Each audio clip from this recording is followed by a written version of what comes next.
सुना येती घरा या मालिकेच्या येणाऱ्या भागामध्ये इथे आता शिवनाथ त्या कॅफेमध्ये आलेला असतो आणि त्या ठिकाणी श्रीधर बसलेला असतो. तेव्हा शिवनाथ म्हणतो, श्रीधर अरे काय हे, तू इथे एकटा काय करतोयस? तेव्हा श्रीधर म्हणत असतो की आप्पा तुम्ही इथं, हां काहीतरी काम असेल म्हणूनच आला असेल ना. तेव्हा शिवनाथ म्हणतो, अरे माझं काम होतं, पण तू इथे एकटा काय करतोयस, इथे कशाला आलायस तू? तेव्हा श्रीधर म्हणतो, मी इथे एका मित्राला भेटायला आलो होतो, माझं काम होतं ना म्हणून. तेव्हा शिवनाथ म्हणतो, तू जर इथे आहेस तर दुकानाची जबाबदारी कुणाला दिलीस तू? मी तुला दुकानामध्ये थांबायला सांगितलं होतं ना. तेव्हा श्रीधर म्हणतो, दुकानामध्ये राघव आहे ना, राघवच मला म्हणाला की जा म्हणून मित्राला भेटायला, मी आहे दुकानामध्ये म्हणून तर मी आलो. तेव्हा शिवनाथ म्हणतो, मग मित्र कुठे आहे? तेव्हा इथे त्याच्या जानूला आता खरं तर भेटायचं होतं, पण श्रीधर म्हणतो की तो अजून आलाच नाही आहे. तेव्हा तिला खूप राग येतो. ती म्हणते, भेकड हा स्वतःच्या वडिलांना इतका घाबरतोय, माझ्या आईबाबांबरोबर हा काय बोलणार? तेव्हा शिवनाथ म्हणतो, बरं मित्र आला नसेल तर चल माझ्याबरोबर, आणि एवढ्या मोठ्या कॅफेमध्ये चहा प्यायला यायची काहीच गरज नाही आहे. अरे तुला माहिती नाही का, हे लोक साधा चहा हवी तेवढी मोठी किंमत त्याला चिकटवून आपल्याला प्यायला देतात. इथला चहा पिण्यापेक्षा आपल्या घरचा चहा किती छान असतो, एकदम भक्कड. तुझ्या मित्राला म्हण ना की आपल्या घरी ये म्हणावं भेटायला, मस्त त्याला भक्कड चहा पाजू. तेव्हा इथे श्रीधर आपल्या वडिलांबरोबर जायला निघतो आणि तो आपल्या गर्लफ्रेंडला सॉरी म्हणत असतो. तेव्हा तिला भयंकर राग येतो. तिला असं वाटतं की मला भेटायला आलास हे आपल्या वडिलांना सांगू शकत नाही आहेस, तर आता याला काय अर्थ आहे? मग तू माझ्या आईवडिलांबरोबर कसा बोलणार? तेव्हा ती भयंकर चिडलेली असते आणि श्रीधरच्या या वागण्याचा तिला राग आलेला असतो. तर इथे आता सगळेजण निवांत बसलेले असतात. शिवनाथ आपल्या मोठ्या मुलाच्या माधवच्या केसांना छान तेल लावून मालिश करत असतो. तेव्हा तो म्हणत असतो, काय माधवा बरं वाटते का तुला? तेव्हा माधव म्हणतो की आबा अहो, तुमच्या हातून केसांची चंपी करून घेणं, मालिश करून घेणं म्हणजे स्वर्ग सुखच. तेव्हा इथे हिशेबाचं काम आता उमा बघत असते. उमा म्हणते, आजच्या दिवशी 20,000 रुपये आले बरं का. तेव्हा तो म्हणतो, काय 20,000 रुपये? नीट बघा, 20,000 नसतील, 25,000 असतील बघा, हिशेब चुकला असेल तुमचा. ती म्हणते, नाही व. तेव्हा इथे श्रीधर म्हणतो, 20,000 बघू बरं, दे माझ्याकडे.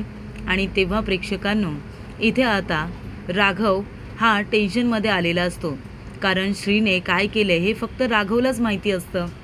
तेव्हा शिवनाथ म्हणत असतो, श्री बघ बरं किती आलेत. तेव्हा नावं वाचून तो म्हणत असतो की यांचे 5 आले, त्यांचे 5 आले.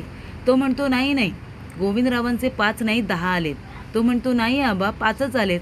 तो म्हणतो, नाही र, 5 10 5 5. तेव्हा तो म्हणत असतो, 25 यायला हवं ना, इथे फक्त हिशोबात फक्त 20च कसे काय आले? तेव्हा श्री खूपच जास्त घाबरतो.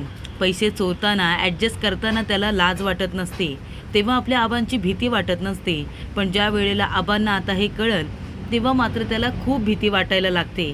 तेव्हा इथे राघव फसलेला असतो. तेव्हा इथे आता शिवनाथ म्हणत असतो की बघू बरं. तेव्हा प्रेक्षकांनो शिवनाथ आता हिशेबाचं बघतो आणि म्हणतो, 5,000 रुपये कुठं गेलं, मी तर गळ्यातच टाकलं होतं.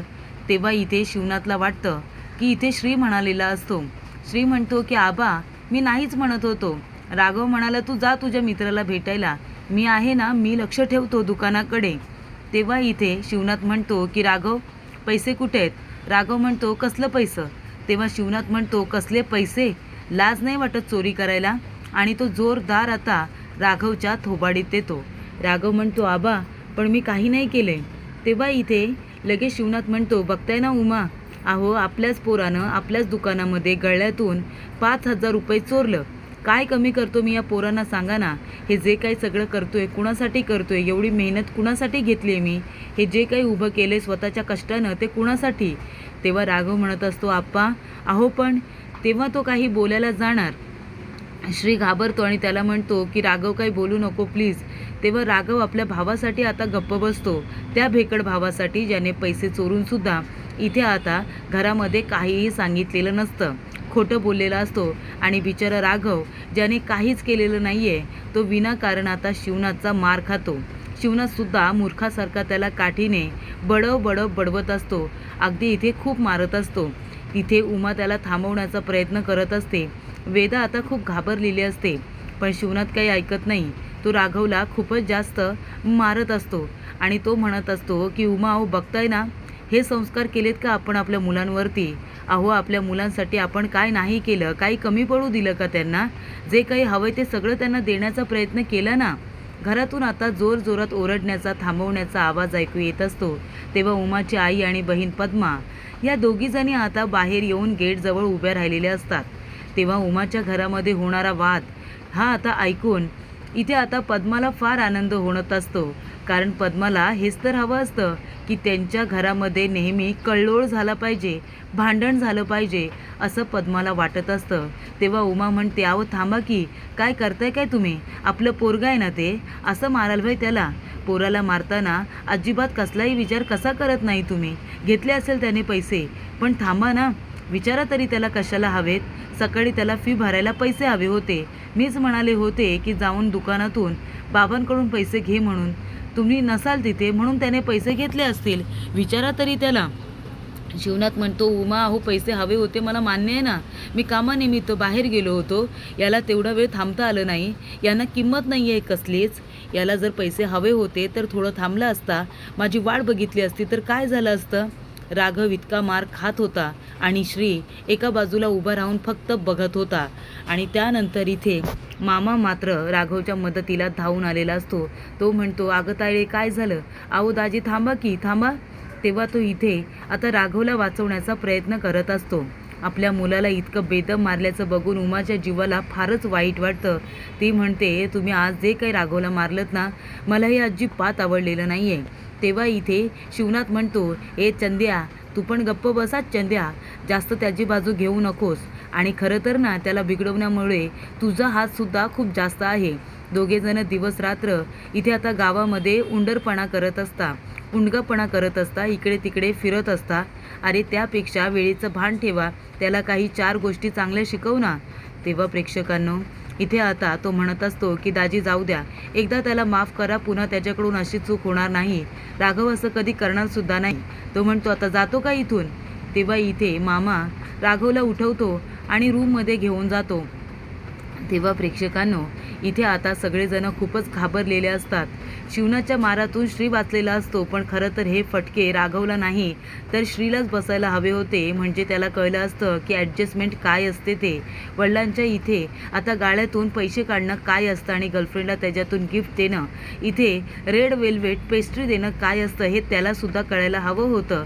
पण इथे कारण नसताना, चुकी नसताना राघवने मात्र गुणीबाळानेच इथे मार खाल्लेला असतो. तेव्हा शिवनाथचं हे वागणं उमाला सुद्धा पटलेलं नसतो. त्यानंतर इथे आता चंद्या म्हणत असतो की राघव, अरे का असं केलं रे दाजीने? इतकं कोणी मारतं का पोटच्या पोराला? किती लागलंय तुला? खूप लागलं का रे? ते पण ना कधी कधी जरा अतिच करतात. तेव्हा राघव म्हणतो, जाऊ दे ना दाजी, तुझे कधी कधी खूप रागवतात ना. तेव्हा तो म्हणतो, बसा इथे राघव, मी तुझ्यासाठी पाणी घेऊन येतो हां. आणि तो राघवला आता पाणी देण्यासाठी गेलेला असतो. तेव्हा इथे आजी म्हणत असते, इथे आता उमाच्या घरातून कधीच भांडणाचा आवाज ऐकू येत नाही, कधीच त्यांच्या घरामध्ये वाद होत नाही, आणि आजच त्यांच्या घरातून भांडणाचा आवाज कसा काय येतोय बरे इतका? कधी कल्लोळ नाही, काय नाही. तेव्हा पद्मा म्हणते, हो ना ग, कधी एवढा आवाज वगैरे येत नाही, पण आता रोज या घरातून भांडणाचे, कल्लोळाचे आवाज ऐकू येणार आहे. आता आपण फक्त सवय करायची या भांडणाची, या घराच्या इथे आता उद्ध्वस्त होण्याची तर मी वाट बघते ना. तुला तर माहिती आहे अगं, 3 मुलं आहेत त्या घरामध्ये आणि 1 मुलगी. तिचं काही नाही ग, पण 3 मुलं म्हटल्यानंतर 3 सुना येतील ना घरामध्ये. मग आपण फक्त त्या घरातला भांडणाचा आवाज एन्जॉय करायचा, आपण फक्त आवाज ऐकायचे. त्या घरातून येणारे काय होईल, 3 सुना एकत्र आल्यानंतर भूम असा आवाज येईल की नाही. आपण काय करायचं, लांबून फक्त मज्जा बघत राहायची. आता 3 सुना एकत्र येतील, त्यानंतर घरामध्ये भांडण तर होईलच ना. मग काय करायचं, जोपर्यंत सगळं ठीक आहे तोपर्यंत गप्प बसायचं. एकदा का वाटलं भांडण, घरातलं वादळ शांत झाले का आपण स्वतः ठिणगी टाकत राहायची. त्या घरामध्ये कधीही शांतता येता कामा नये, बरोबर ना. 25 वर्ष ह्या दिवसाची मी वाट बघते, 25 वर्ष. आणि आता काय, 3 मुलं मोठी झालेली आहेत. त्यामुळे जेव्हा या घरामध्ये सुना येतील ना, तेव्हा खऱ्या अर्थाने या शिवनाथचा हा जो आता पत्त्यांचा बंगला बांधलेला आहे ना, तो कोसळेल खाली. तू नाही ना गं असं करणार? तू नाही ना त्यांच्या सुखी संसारामध्ये इथे ठिणगी टाकणार? ती म्हणते, अगं बाई, असं पद्मा बोलायचं नसतं, कुणाचंही चांगलं होऊ दे. पद्मा म्हणते, अगं बाई, हो का? तू नाही बोलणार का? पण मी तर आता बोलले की त्या घरामध्ये कधीच सुख येणार नाही म्हणून, कधीच कुणाचं चांगलं होणार नाही म्हणून. जाऊ दे, काय व्हायचं ते होऊ दे. त्या घराचं सुख माझ्या डोळ्याने तरी मला बघवणार नाही आहे, असं आता ती म्हणत असते. त्यानंतर इथे माधव येतो आणि म्हणतो, राघव, अरे असं का केलंस तू? बाबा कधी आपल्याला कुठली गोष्ट नाही म्हणतात का? आपल्यासाठी त्यांनी आत्तापर्यंत काही कमी केले का? मग का केलंस तू असं? तेव्हा राघव म्हणतो, दादा अरे जाऊ दे, चुकलं माझं. तेव्हा माधव म्हणतो, असं कसं केलंस तू? मला तुझं वागणं पटलेलं नाही आहे राघव, असं का केलंस तू? आबांना किती वाईट वाटलं, किती दुखावले गेले ते. अरे तुला जर फी भरायला पैसे हवे होते तर तू आबांकडून मागून घ्यायचे ना, किंवा त्यांना फोन करायचा होतास. तेव्हा प्रेक्षकांनो, इथे आता भेकडश्री हा धावत पळत येतो आणि म्हणतो, राघव, राघव सॉरी यार, खरंच सॉरी, माझ्यामुळे आज तुला मार खावा लागला. तेव्हा राघव म्हणतो, तुला सांगितलं होतं ना हे सगळं करू नको, मग का असं वागलास? तेव्हा तो म्हणतोय ना सॉरी, खरंच सॉरी. तेव्हा इथे आता लगेच माधव म्हणतो, एक मिनिट, राघव, हा का तुला सॉरी म्हणतोय? नक्की काय झाले मला सांगा, हा का तुला सॉरी म्हणाला? तेव्हा इथे राघव म्हणतो, काही नाही दादा, काही नाही. तेव्हा श्री म्हणतो, नाही दादा, पैसे राघवने नाही, पैसे मी घेतले होते. सॉरी यार, खरंच सॉरी, मला माफ करा. तेव्हा आणि इथे सॉरी पण म्हणत असतो आणि थँक्यू पण म्हणत असतो. तेव्हा प्रेक्षकांनो, इथे आता माधव म्हणत असतो, श्री, म्हणजे याचा अर्थ मार हा राघवने खाल्ला आणि पैसे तू चोरलेस का? मग आबांना सांगायला काय झालं होतं? का तू गप्प बसलास? का बोलला नाहीस तू? तो म्हणतो, अरे दादा समजून घे की र, अरे विचारून घेतलं असते तर आबांनी दिले असते रे, पण मला ते ॲडजस्ट करायचे होते. पगार झाल्यानंतर ते पैसे मी त्याच्यामध्ये टाकणारच होतो. मला खरंच माहिती नव्हतं की गोष्टी अशा पद्धतीने समोर येतील. तेव्हा खरंच सॉरी, खरंच सॉरी. तेव्हा राघव म्हणतो की जाऊ दे, भावासाठी केलं ना हे सगळं. तेव्हा तिथे चंदू येतो आणि म्हणतो, का हा का सॉरी म्हणतोय? त्याला मार त्याने खाल्ला आणि हा का सॉरी म्हणाला? मला आत्ताच्या आत्ता सगळं सांगा, नाहीतर जाऊन मी दाजींना सांगेन.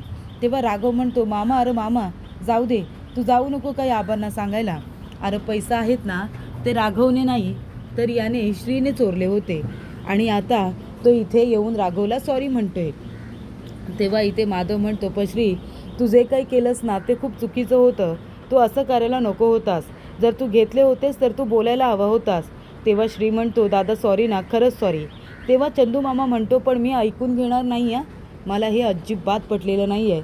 तरीच मी म्हणतोय, राघव कधीच पैसे चोरणार नाही.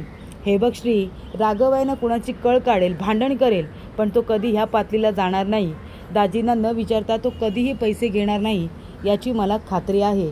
आणि तू का रे गप्प बसलास?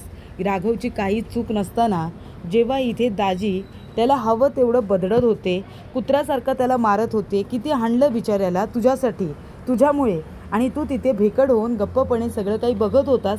लाज नाही वाटली तुला असं करताना? भावासाठी एकदाही तुला खरं बोलावंसं वाटलं नाही का रे? तरी मी म्हणतोय, माझा राघव असा कधीच करणार नाही. तेव्हा राघव म्हणतो, अरे दादा जाऊ दे की, जाऊ दे, चल, मी भावासाठीच मार खाल्ला ना, उगाच आता त्याला काही बोलू नका, जाऊ दे. तेव्हा इथे चंदू म्हणत असतो, राघव, माझा भाचा खूप चांगला आहे, खूप गुणाचा आहे माझा भाचा, तो कधीच असं करणार नाही. घे पाणी, घे, पी पाणी पी. चंदू मामा राघववरती खूप प्रेम करत असतात. त्यानंतर इथे राघवला लागलेलं असतं ना खूप, त्याला खूप मारलेलं असतं. तेव्हा मग श्री जातो आणि त्याला आता मलम लावत असतो. लाज नाही वाटत त्याला. हा मार खरं तर त्या श्रीलाच बसायला हवा होता आणि आता इथे राघवला मलम लावत असतो. तरीसुद्धा बिचारा राघव एवढा मार खाऊनसुद्धा आपल्या भावाचे लाडच करत असतो, त्याला प्रेमाने जवळ घेतो. तेव्हा चंदू म्हणतो, नाही एवढ्यावरच भागणार नाही, चल 500 काढ, चल 500 काढ, आईस्क्रीम भरव त्याला. अरे मग 500चा आईस्क्रीम आण आणि भरव त्याला. आता एवढा मार खाल्लाय म्हटल्यानंतर थंड व्हायलाच पाहिजे ना त्याला, थोडा आईस्क्रीम खाऊ दे, चल. तेव्हा इथे आता राघव म्हणत असतो, नको मामा आईस्क्रीम, ते कडू आईस्क्रीम मला काही खावायचं नाही. चंदू म्हणतो, कडू आईस्क्रीम, अरे ते तर गोड असतं ना. तेव्हा राघव म्हणतो, नाही र, आबांना आता वाईट वाटलं असेल ना, त्यांच्या संस्कारांना तडा गेला म्हणजे त्यांच्या मनाला किती वेदना झाल्या असतील. डोक्याला टेन्शन घेऊन पार एका जागेवरती बसून आता विचार करत असतील. आबा टेन्शनमध्ये असताना मी गोड आईस्क्रीम कसं काय खायचं? तेव्हा इथे शिवनाथ आता विचार करत बसलेला असतो. त्याला वाटत असतं की मी कुठे चुकलो, माझ्या मुलांवरती संस्कार करायला मी चुकलो का? तेव्हा तिथे उमा येते. ती पण चिडलेलीच असते. उमा म्हणते, स्वयंपाक झालाय, चला जेवायला. तेव्हा शिवनाथ म्हणतो की तुम्ही माझ्याशी बोलत नाही का? तुम्ही पण माझ्यावरती रागवलात का? तुम्हाला पण असं वाटतं की मी काही चुकीचं केलं? तेव्हा उमा म्हणत असते, अहो पैसे त्याने घेतले पण असतील फी भरायला, पण कुणी आपल्या पोटच्या पोराला इतका मारतं का? अहो त्याला समजून सांगितलं ना तर तो सगळ्या गोष्टी लगेच ऐकतो. खूप गुणाचा आहे माझा राघव. तुम्हाला वाटतं ना तसा तो अजिबात नाही आहे. कळलं तुम्हाला? अहो किती मारलं तुम्ही त्याला. तेव्हा ती म्हणते, झाले जेवण, चला जेवायला. तेव्हा तो म्हणतो की त्याला जेवायला द्या. ती म्हणते, त्याला कोणाला? तो म्हणतो, तुमच्या लाडक्या पोराला. आधी त्याला जेवायला घाला, मग मी जेवतो. तेव्हा उमा म्हणत असते की त्याला बिला बोलू नका, जे काय बोलायचं असेल ते स्पष्ट बोला. आणि मग ती जात असताना शिवनाथ म्हणतो, थांबा उमा, तुम्हाला खरंच असं वाटतं मी चुकीचं केलं? अहो मी आपल्या मुलांना फक्त तत्त्व आणि संस्कार देण्याचा प्रयत्न करतोय. आपण आपले तत्त्व सोडायचे नाही, प्रामाणिकपणा सोडायचा नाही. माझं फक्त एवढंच म्हणणं आहे की नाही सांगा? अहो आधीच लोक इथे टपलेले असतात कुणाचं घर उद्ध्वस्त होतं हे बघायला, आणि त्याच्यामध्ये मी माझ्या मुलांना तत्त्व शिकवतोय, त्यांच्यावरती चांगले संस्कार करण्याचा प्रयत्न करतोय. मग ते लोक मला का समजून घेत नाही? अगं आपल्या मुलांना चांगले संस्कार देण्यामध्ये आपण कुठे कमी पडायला नको, यासाठी प्रयत्न केले ना. हे सगळं शून्यातून उभं केलं आहे की नाही आपण? या सगळ्याची किंमत आपल्या मुलांना कळावी एवढंच वाटतं हो मला. आता तुम्ही मला सांगा, हे सगळं उभं करताना आपल्याला किती कठीण प्रसंगांना सामोरं जावं लागलं. अहो तुम्ही होतात की माझ्याबरोबर खांद्याला खांदा लावून, तुम्हाला तर सगळं माहिती आहे. मग आपल्या मुलांना हे कळायला नको का? आपली जबाबदारी खूप मोठी आहे, कारण आपल्याकडे खानदानाचं नाव नाही आहे. जे काही आहे ते माझी मुलंच आहेत की नाही? मला खानदान नाही आहे, पण माझं खानदान पुढे चांगलं जावं ही जर माझी माफक अपेक्षा आहे, तर त्याच्यामध्ये चुकीचं काय आहे?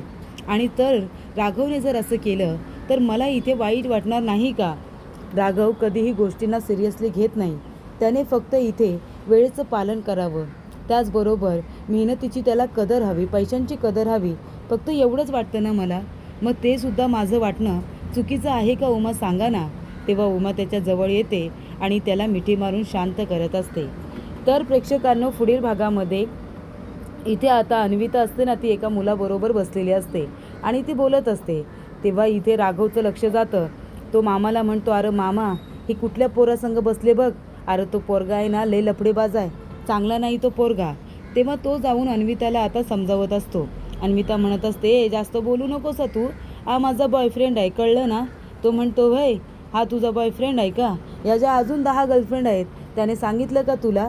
विचार ना, विचार. काय रे, तुझ्या 10 गर्लफ्रेंड नाही आहेत का अजून? तेव्हा ती म्हणते, काय तुझ्या अजून 10 गर्लफ्रेंड आहेत? खरं बोलतोयस तू? तेव्हा इथे आता राघवमध्ये आणि तिच्यामध्ये किंवा त्या मुलामध्ये असं काय घडतं काय माहिती, पण त्यानंतर मात्र इथे आता अन्विताचा जो भाऊ असतो ना, तो म्हणतो की त्या राघवने माझ्या बहिणीची छेड काढली आणि आता त्या राघवला मी सोडणार नाही आहे. आणि जेव्हा ही गोष्ट तो पद्मासमोर बोलतो ना, पद्माला भयंकर राग येतो. ती खूपच जास्त चिडते आणि ती म्हणते, काय राघवने माझ्या भाचीची छेड काढली? आणि त्यावेळेला प्रेक्षकांनो, इथे आता भास्कर म्हणतो की त्या राघवला तर मी सोडणार नाही. माझ्या मुलीची छेड काढणं त्याला खूप जास्त महागात पडणार नाही, सोडणार नाही आहे मी त्याला. आणि तेव्हा इथे पद्मा, भास्कर आणि त्या अन्विताचा भाऊ सगळेजण आता चिडून आता घराच्या बाहेर पडतात. पद्मा तर काय गेटला डायरेक्ट लाथच मारते आणि सरळ आता बाहेर येते आणि म्हणते, ए शिवनाथ बाहेर ये, आधी बाहेर ये. तेव्हा इथे अन्विता खूपच जास्त घाबरलेली असते. तेव्हा सगळेजण बाहेर येतात. तेव्हा इथे पद्मा म्हणत असते, शिवनाथ, ज्या वेळेला ही लाईन क्रॉस करून मी या ठिकाणी येऊन उभी राहीन ना, त्या वेळेला मी तुझी लायकी दाखवून देईन, असं मी तुला म्हणाले होते ना. आज मी तुला इथे तुझी लायकी दाखवून द्यायला आलेली आहे, असं पद्मा म्हणत असते. आणि त्यामुळे प्रेक्षकांनो, इथे आता पद्मा शिवनाची लायकी दाखवून देण्यासाठी आलेली असते. ती म्हणते की तुझा मुलगा चुकला, राघव चुकला आणि त्यामुळे त्याची शिक्षा तुला मिळणारच. त्याने इथे माझ्या भाचीची छेड काढली ना, मग त्याची शिक्षा तुला मिळणार. आज मी तुझी लायकी काढणार, असं ती म्हणत असते.